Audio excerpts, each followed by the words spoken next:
शब बरात की हकीकत और इस रात में रिस्क और उम्र की तकसीम की हकीकत के मुतालिक इहाज का बयान। सवाल, शब बरात क्या है और क्या ये बात सही है कि इस रात रिस्क की और उम्र की तकसीम होती है? कुरान और हदीस से हवाला देकर रहनुमाई फरमाएं।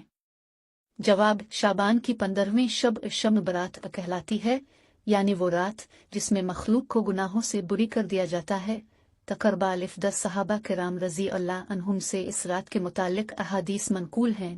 एक, हजरत आयशा रजी अल्लाह अन्हा फरमाती हैं कि शाबान की 15वीं शब में मैंने नबी करीम सल्लल्लाहु अलैहि वसल्लम को अपनी आरामगाह पर मौजूद न पा तो तलाश में निकली, देखा कि अब जन्नत अलबकी यानी कब्रिस्तान में है। फिर मुझसे फरमाया कि आज शाबान की 15वीं रात है।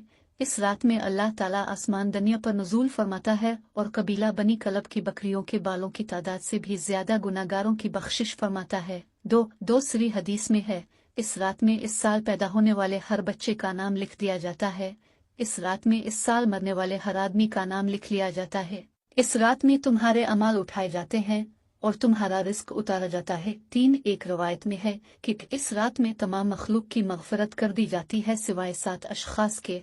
वो ये हैं, मुशरिक, वालिदैन का नाफरमान, कीना परवर, शराबी, कातिल, शलवार को टखनों से नीचे लटकाने वाला और चुगलखोर। इन 7 अफराद की इस अजीम रात में भी मग़फ़िरत नहीं होती जब तक कि ये अपने जराइम से तौबा न कर लें। 4, हज़रत अली रज़ी अल्लाह अन्हु से एक रवायत में मनकूल है कि इस रात में इबादत किया करो और दिन में रोज़ा रखा करो। इस रात सूरज गुरूब होते ही अल्लाह ताला अपने बंदों की तरफ मुतवज्जे होते हैं और ऐलान होता है, कौन है जो गुनाहों की बख्शिश करवाए, कौन है जो रिस्क में वुसअत तलब करे, कौन मुसीबत ज़दा है जो मुसीबत से छुटकारा हासिल करना चाहता हो। इन हज करीमा और सहाबा किराम रजी अल्लाह अन्हुम और बुजुर्गान दीन रहमतुल्लाह मुहिमुल्लाह के अमल से इस रात में 3 काम करना साबित है। 1, कब्रिस्तान जाकर मर्दों के लिए आसान सवाब और मग़फ़िरत की दुआ की जाए। लेकिन याद रहे कि नबी करीम सल्लल्लाहु अलैहि वसल्लम से सारी खान मुबारका में सिर्फ एक मरतबा शब बरात में जन्नत अलबकी जाना साबित है। इसलिए अगर कोई शख्स जिंदगी में एक मरतबा भी इत्तिबा संत की नियत से चला जाए तो अजर व सवाब का बाइस है। लेकिन फूल पत्तियां, चादर चढ़ावे और चरागा का एहतमाम करना और हर साल जाने को लाजिम समझना, इसको शब बरात के अरकान में दाखिल करना ठीक नहीं है। जो चीज़ नबी करीम सल्लल्लाहु अलैहि वसल्लम से जिस दर्जे में साबित है इसको इसी दर्जा में रखना चाहिए। इसका नाम इत्तिबा और दीन है।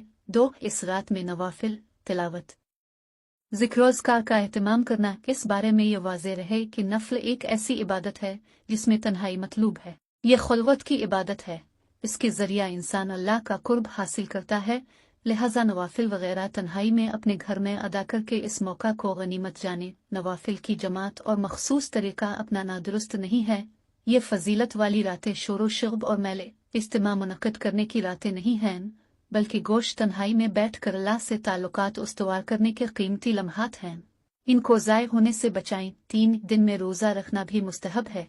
एक तवास बारे में हज़रत अली रज़ी अल्लाह अन्हु की रवायत है और दूसरा है कि नबी करीम सल्लल्लाहु अलैहि वसल्लम हरमा अय्याम 13, 14, 15 के रोज़ों का एहतमाम फरमाते थे। लिहाजा इस नियत से रोज़ा रखा जाए तो मुजिब अजर सोब होगा। बाकी इस रात में पटाखे बजाना, आतिशबाजी करना और हलवे की रस्म का एहतमाम करना, ये सब खुराफात और इसराफ में शामिल हैं। शैतान उन फजूलियात में इंसान को मशगूल करके अल्लाह की मग़फ़िरत और इबादत से महरूम कर देना चाहता है और यही शैतान का असल मकसद है। बहरहाल इस रात की फजीलत बेअसल नहीं है और सलफ़ सालिहीन ने इस रात की फजीलत से फ़ायदा उठाया है।